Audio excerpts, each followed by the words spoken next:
con Daniel Barragán a propósito de esto que se denomina gobierno abierto, que lo tienen más de 75 países en todo el mundo. Daniel Barragán, gracias por acompañarnos, bienvenido. Muy buenos días, muchísimas gracias por la oportunidad y un saludo a la audiencia. Esta alianza mundial que tiene que ver con gobierno abierto es una política mundial de eso, de que los gobiernos, las instituciones, el sector público en general abran a los ciudadanos lo que debería ser obligación. De hecho, en el Ecuador existe la ley de acceso a la información, pero la verdad que es terrible porque primero los ciudadanos cuando queremos acceder tenemos miles de trabas, no es amigable la página, y si vamos a las instituciones públicas a exigir nuestro derecho de acceso a la información porque requerimos de alguna información, hay miles de trabas, se demoran, o sea, una ineficiencia y una burocracia que realmente molesta. Yo creo que por ahí parte el hecho de que a los ciudadanos tampoco les interesa esto de acceder a la información pública por el mismo hecho de necesidad de saber, sino porque obligatoriamente tiene por un trámite los estudiantes. Es decir, ¿cómo cambiamos esa cultura del burócrata? Bueno, yo creo que ahí lo que tú mencionas es muy cierto, es la realidad que estamos viviendo en los últimos años.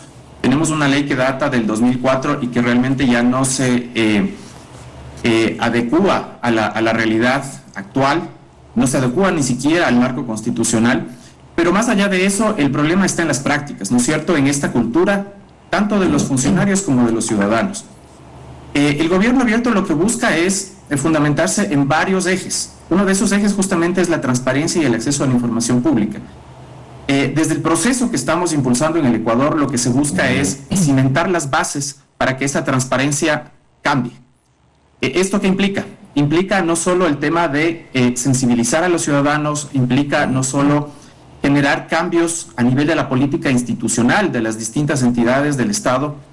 Hay un compromiso en el Plan de Acción de Gobierno Abierto que justamente se orienta a implementar una estrategia que busque mejorar el cumplimiento de la ley orgánica de transparencia y acceso a la información pública, pero tanto en la perspectiva de la transparencia activa como de la transparencia pasiva. O sea, no solo queremos que los ciudadanos tengan una mejor respuesta en el momento que van a solicitar información, sino que tengan que evitar esa solicitud de información y que esa información esté ya disponible de manera activa en las distintas instituciones. Ahora, ¿esto qué implica? Implica, por ejemplo, abrir datos para que toda esa información esté disponible en un formato de datos abiertos y que las personas, los ciudadanos, los investigadores puedan utilizar esa información, procesarla, reutilizarla. Hay un tema también ahí, como tú mencionabas, de cultura, ¿no es cierto? Y quizá eso es lo más complicado de cambiar. ¿Cómo hacemos entender a los funcionarios que la información no les pertenece a ellos, que no les pertenece a las instituciones, sino que nos pertenece a todos los ciudadanos? Parte de la lógica del proceso de gobierno abierto es justamente generar un cambio transformacional en cuanto a la dinámica de relacionamiento entre los ciudadanos y las instituciones y el gobierno, que miren a los ciudadanos como un actor con el cual pueden colaborar e impulsar los procesos que las instituciones tienen a su cargo. Pero eso también implica que los ciudadanos puedan asumir un rol de corresponsabilidad y no esperen que únicamente el Estado solucione todos los problemas. Por supuesto, para cambiar la realidad en cuanto al acceso a la información pública, creo que es importante también que la ley pueda ser reformada y esa ley pueda incorporar una serie de estándares que a nivel internacional ya se están implementando justamente para mejorar la eficiencia y la calidad de la información que puede ser entregada y puesta a disposición de los ciudadanos. No es un proceso fácil, pero es un proceso que estamos trabajando como país justamente en esta lógica de trabajo colaborativo entre el Estado, las organizaciones de la sociedad civil y la academia. Daniel, dentro de estos pilares del denominado concepto de gobierno abierto está, por ejemplo, esto de transparencia y acceso a la información pública, que vamos, que es más que obvio, pero no lo es, digamos, en la práctica. Integridad y rendición de cuentas, colaboración e innovación pública es ciudadana. Voy a poner un solo ejemplo. Todas las instituciones, niveles de gobierno, sea local, nacional, hacen esta famosa rendición de cuentas, que la verdad que es una burla, es una tomadura de pelo. Hacen a veces en grandes salones, se gastan un pocotón de plata y no hay un ciudadano que sea el que recibe esa rendición de cuentas. Lo hacen porque están obligados por la ley.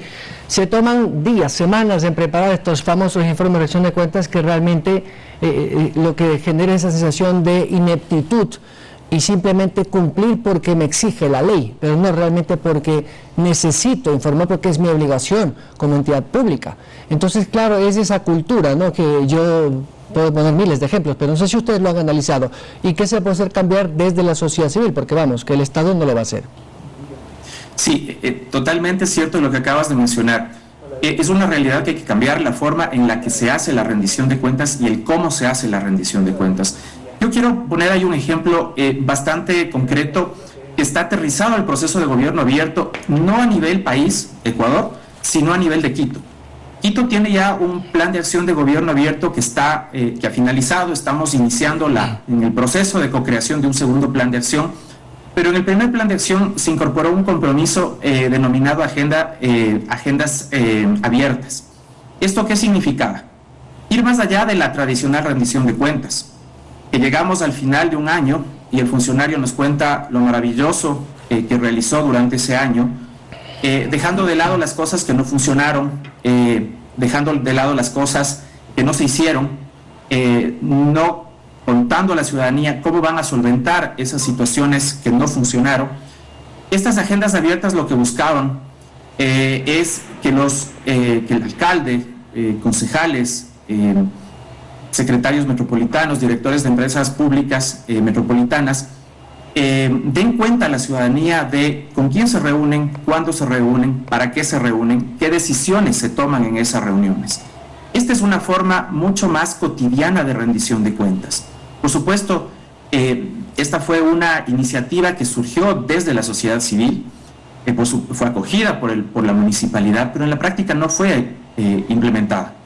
Es uno de los compromisos que no se logró cumplir dentro del plan de acción de Quito. Sin embargo, este es un ejemplo de lo que ya sucede en otros países como Chile, en los que las autoridades rinden cuenta de esta manera permanente a la ciudadanía, y sobre todo porque este es un mecanismo que permite el control social y hacer seguimiento a esos posibles conflictos de intereses que pueden generarse en las decisiones que las autoridades toman cuando se reúnen con actores privados, actores públicos o incluso actores ciudadanos.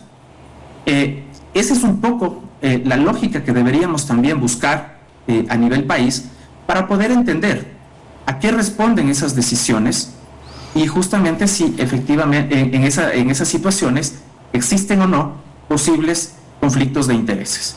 Creo que eso es una rendición de cuentas mucho más efectiva. ¿Y qué hacemos los periodistas, los medios o aquellos estudiantes que a veces necesitan acceso a cierta información y dicen, no, es que es clasificada y no le puedo dar? Voy a poner un ejemplo, no voy a dar el nombre, pero una institución, una empresa pública de telecomunicaciones que se quiso ingresar o conocer cómo estaban los organigramas, la estructura, y dijeron que no, que era confidencial, que había que pedir vía Kipux, etcétera, etcétera. Sí. Como una empresa pública que está para los ciudadanos, ¿no?, y que no maneja temas de seguridad del Estado, como decir, dice que no puede dar ese tipo de información. ¿Qué hacemos los periodistas? ¿Qué hace un estudiante, un maestro que necesita información para generar ciencia, para generar investigación, contenido? Es decir, también hay unos bloqueos institucionales en ciertas entidades, Petroecuador, qué sé yo, tantas de esas, ¿no? Sí, yo creo que eso pasa por un lado por el desconocimiento y por otro lado también por la falta de apertura de las mismas instituciones y la voluntad política de quienes dirigen esas instituciones o estas empresas públicas. Me ha pasado personalmente que no he podido tener acceso a cierta información, por ejemplo, en temas mineros, y voy a omitir el nombre de la institución y no es el Ministerio Rector de la Política Minera, pero ahí hay dos canales, hay dos mecanismos que todavía se tienen para poder buscar el acceso a esa información. El uno es la Defensoría del Pueblo, que puede interponer una acción directa con la institución que ha negado la información. Y si eso no funciona, tenemos un mecanismo judicial, la acción de acceso a la información pública. Por supuesto, esto a los ciudadanos nos limita, ¿no? Nos desmotiva. El hecho de ya tener que acceder a la justicia es una pérdida de tiempo, no sabemos cuál va a ser luego la respuesta, aunque en los últimos casos que la justicia ha tramitado respecto de acciones de acceso a la información han sido favorables a los ciudadanos. independientemente del tiempo que eso haya tomado, ¿no? Pero existen estos otros mecanismos. Ahora, en la práctica, ¿cómo nosotros podemos solventar justamente esas necesidades de información? Más allá de ser recursivos, lo que ha funcionado en muchos casos es el contacto directo con las instituciones, ¿no es cierto? Hacerles entender para qué es esta información, hacerles entender que la información no puede ser declarada reservada de manera unilateral por el entendimiento de que esa información puede ser mal utilizada. Esa no es una discrecional, no es algo que pueden hacerlo de manera discrecional. Las instituciones tienen que registrarlos en un listado de manera anual frente a la Defensoría del Pueblo. Si no está en ese listado, no puede considerarse información reservada, menos confidencial.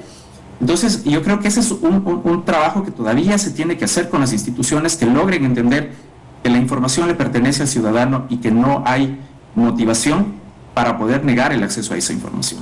Es complejo, yo comprendo perfectamente porque he pasado por esa situación, pero ahí lo importante es seguir presionando, seguir generando demanda desde la ciudadanía, desde los medios, desde los investigadores, y que las instituciones puedan mirar que esa demanda implica un cambio o debe implicar un cambio en la lógica en cómo se está gestionando la información al interno de las instituciones. Daniel, estoy con el tiempo, muchas gracias.